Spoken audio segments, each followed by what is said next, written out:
Good morning, everyone. Welcome back to another video. This is going to be a vlog style video, and I think what we're going to do today is pull all of the orders just like normal. We got about 40 orders going out. Then I'm going to go up to a local jewelry store and get all of that gold jewelry that I picked up in the last video checked out, and fingers crossed it's real. This jewelry box right here, I picked up this entire box for $5 at a sale, and all of the stuff in this compartment right here ended up being marked 14K gold. The rest of it was marked nothing. There I couldn't find any marks on it, so I'm going to get checked out anyways, but some of you think that this could be worth some very, very good money. Now, I am not a jewelry or gold expert by any stretch of the imagination. I've done very, very little with anything like that my entire reselling career. The most I know about gold is to look for the little marks on the back, and that's about it. I couldn't tell you gold prices, I couldn't tell you anything like that, but some of you guys seem to have got really excited when I showed that on camera, so fingers crossed you guys are right and it's worth a pretty penny. We won't know till we get to the jewelry store, but first, let's pull our orders for this weekend. And where better to start this weekend's sales off than with the most expensive item of the weekend? This Hot Wheels car. That's right, this little car right here is a Hot Wheels Redline 1972 doubleheader. You can tell it's a Redline because of that little red stripe around the wheels, but this guy right here ended up selling for 150 bucks in under 24 hours of me listing it. And what's even crazier about this sale is that I was expecting to take a best offer on the listing. I listed this at 150 bucks, like I said, and it sold for that, but I listed it at $25 over the past highest sold comp out there because it was the only one on eBay at the time, so I could ask a little bit of a premium. But it still ended up selling for the full asking price. I was fully expecting to accept an offer on this, but it didn't, so I'm happy. And let's continue with the toy pools here. I got this vintage 1998 Furby, new in the box, and this guy sold for 57 bucks. Actually, up here in that same box as the Furby, we got Charlie and the Chocolate Factory Willy Wonka action figure, which sold for $35. Next up here, we got this Jurassic World Attack Action Dinosaur. He sold for 35 bucks. Then down here in the toy bin, we got this Jurassic Park Dino Tracker action figure, sold for $27.50. And then also going out from Jurassic Park is this Jungle Runner ATV, which sold for 50 bucks. And then one more Jurassic Park action figure, it's Tim Series 2, he sold for $22.50. Actually, while we're going through the action figures, I got a couple G.I. Joes going out too.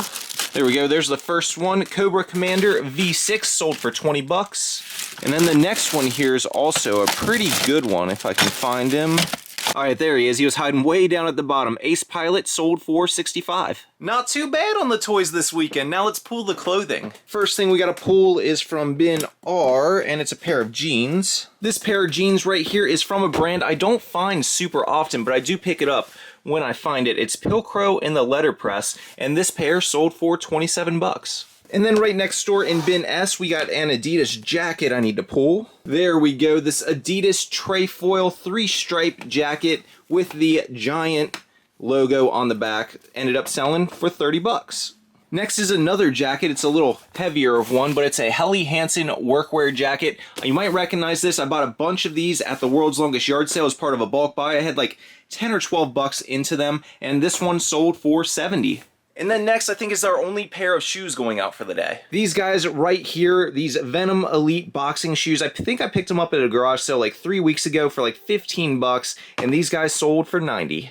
Then we got a couple hats. The first one back here is this Polo Ralph Lauren pony hat with the number 3 on the side, sold for $22.50. And then this guy back here sold for $15. And yes, I know it's New York Mets, not the New York Yankees. I said Yankees last time in that video, and you guys let me have it down in the comments. Even though it's basically the same thing. I mean, they're just two basketball teams in New York anyways. And then we got another item that was a bulk buy from the World's Longest Yard Sale. A bunch of these Nike shorts I bought for like 3 bucks a piece. And this one is brand new with the tags, sold for $25. And then we also got a pair of the same exact shorts, but new without the tags, that also sold for 25 bucks.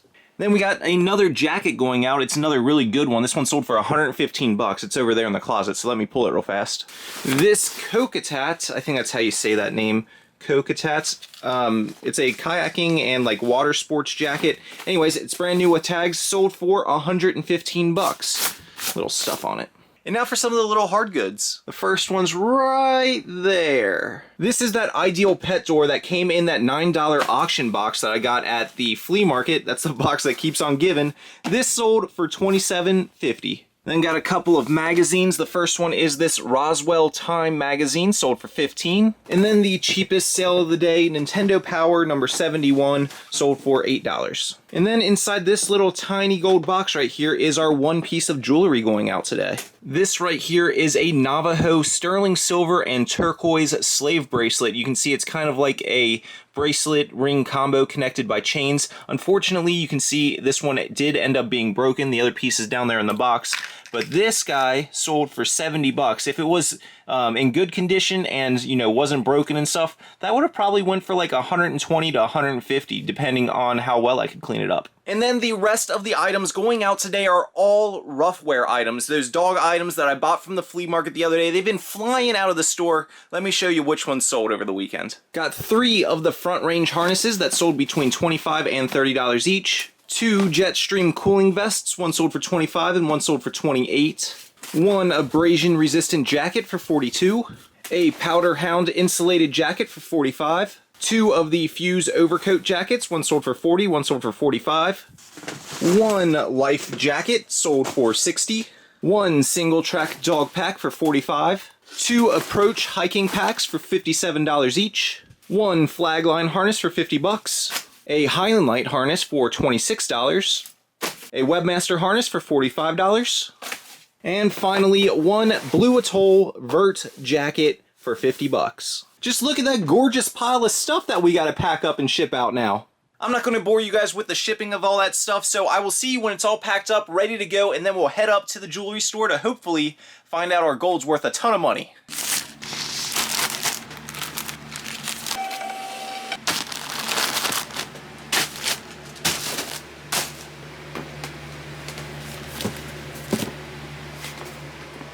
Alright, we're all packed up and ready to go out to the post office, and then we'll swing by the jewelry store and find out if we're rich or not. We're not going to be rich, but maybe a couple $100 richer. Look at that, we got like 3 trash bags full of packages. The whole back seat's filled up. Yes, I said trash bags. I don't know what happened to my reusable bags that I normally have, so I threw it in there because it works. Ain't no shame in my game. Alright, let's do this. Hey, I got a lot for you today. I see.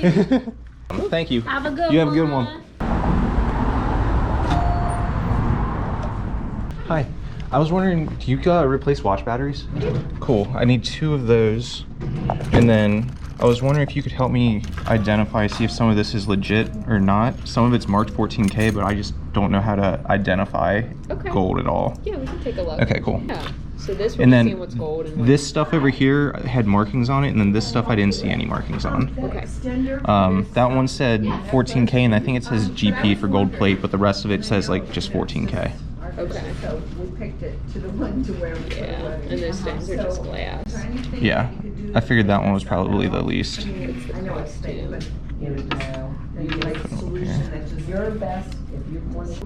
Was this all from the same person? It was all from the same buy. I bought it in just a bulk lot of stuff, and like I said, I don't do jewelry at all normally, but it was cheap enough to where I just threw it in, and fingers crossed. Okay. Okay. Wow, you got a lot. Yeah, so this stuff over here wasn't marked, but this stuff over here I separate out because I seen markings, but I was telling her I don't know anything about it. Okay. This is okay. Let me get this straight. This is not real. Okay. That's not real. This is probably not real.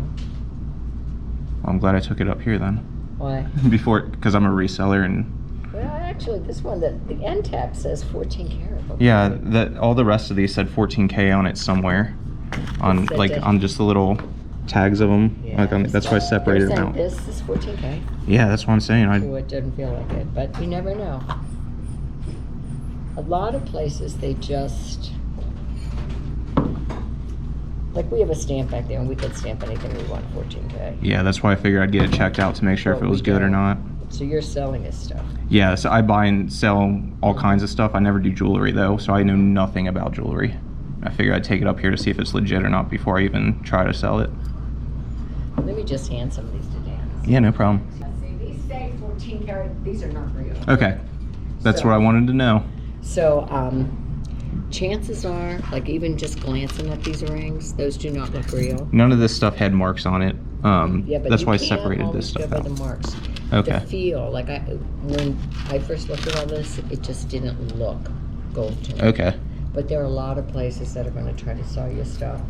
And you could have one thing here that turns out to be gold. Okay. But you're not going to know unless somebody tests it or does something else to it. Got it. So, chances are most of this is not. Okay. What was it, just an estate sale? Yeah, so I just buy all kinds of stuff and And like sometimes you can tell by the kind of catches that are on them too. Yeah, none of this. no, What did that's they sell this all to you for? $5 for the box. Oh, okay. Yeah. Yeah. Box is probably worth more than the jewelry. You have to refinish it, but none of this is real. Okay, I appreciate that. And these are definitely not real. You can tell it just by looking at them. But Okay. every once in a while, you'll go to one of these sales, and they will have something. They're like, we had somebody bring something like this, and Yeah. they had a platinum ring in it. Oh wow, that's crazy. Yeah, normally I deal in just like hard goods and clothing and stuff like that, but I probably would stay that way. I never do jewelry at all. I just figured I'd Okay, how about you? come check it. Yeah. Thank you guys. I appreciate your help. Well, the verdict is in. Hopefully you guys just saw that video and heard the lady. It looks like our jewelry is fake. Unfortunately, we're gonna have to take the L on this one. I only had $5 into it, so it's not like it's a huge L, but I was on the back of my head, fingers crossing that it was real. She said a lot of the stuff in it can be stamped and it's just fake stuff, and some of it is gold plated, but overall it's not real gold. It's not solid gold. So unfortunate, but it was kind of expected. I mean, for a $5 box, I wasn't really having high hopes, but it never hurts to check. It was a learning experience for me. She showed me the difference between like the colors of the gold too. She brought out an actual gold chain and showed me the different colors and stuff, and I understand a little bit more than what I did before. So that $5, I'm calling it a learning investment. It's a investment in my knowledge. So that's how I'm going to look at that. Paid $5 for some information, and I'll probably put it to use in the future. So things that I learned from this little exchange right there. Number one, I do not know enough about jewelry to be making any kind of large purchase in the future. I need to do my homework and sit down and learn this little niche better. Number two, just because something is stamped does not mean it's authentic. This stuff is easily fakeable. She said she had a stamp in the back and she could stamp anything she wanted if she felt like it. Number three, you can actually see and feel a difference in the gold tone and the actual feel of the metal. So that was a little interesting. I like that one. And finally, if you are ever second guessing yourself on anything, take it to an expert, let them check it out and get a second opinion, because it will save you a ton of time and money at the end of the day. But anyhow, that was all I had planned out for the day. So I'm probably not going to do much else. Might go home and get some listing done, but otherwise that's kind of it. So I hope that you guys all enjoyed this video. It's unfortunate we had to take the L on that one, but if you still enjoyed this kind of content, please remember to hit that like button and subscribe to my channel for more. Otherwise, I'll see you in the next one. Keep on treasure hunting. Peace.